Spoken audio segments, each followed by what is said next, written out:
நம்ம லைஃப்ல ஒரு தடவையாவது இந்த டவுட் எல்லாருக்கும் வந்திருக்கும்.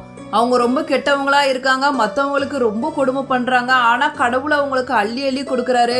நாம நேர்வழியில தான் போறோம், மற்றவங்களுக்கு மனசார கூட தீங்கு நினைக்கிறது இல்ல, ஆனா கடவுள் நமக்கு ஒண்ணுமே செய்ய மாட்டேங்கிறாரு அப்படி நம்ம வாழ்க்கையில ஒரு தடவையாவது நினைச்சிருப்போம். மகாபாரத போர்ல கிருஷ்ணர் கௌரவர்களுக்கு தன்னோட படைபலம் எல்லாத்தையும் கொடுத்தாரு, ஆனா பாண்டவர்களுக்கு எதையுமே கொடுக்கல, தண்டை தவிர. போர்ல பாண்டவர்களுக்கு பக்கபலமா நின்னாரு, அர்ஜுனருக்கு தேரோட்டியா வந்தாரு கிருஷ்ணர். என்னதான் கௌரவர்கள்கிட்ட பணபலமும் படைபலமும் இருந்தாலும் கடவுள் பக்கபலமா பாண்டவர்கள் பக்கம் நின்னாரு. அதனாலதான் பாண்டவர்கள் கௌரவர்களை தோக்கடிச்சு அரியணை ஏறினாங்க.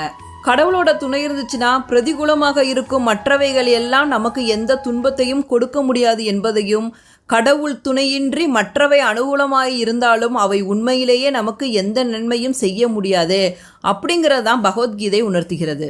ஒரு டைலாக் சொல்லுவாங்க, கடவுள் கெட்டவங்களுக்கு அள்ளி அள்ளி கொடுப்பாரு, ஆனால் கைவிட்டுருவாரு, ஆனால் நல்லவங்களை ஒருபோதும் கைவிடவே மாட்டாரு.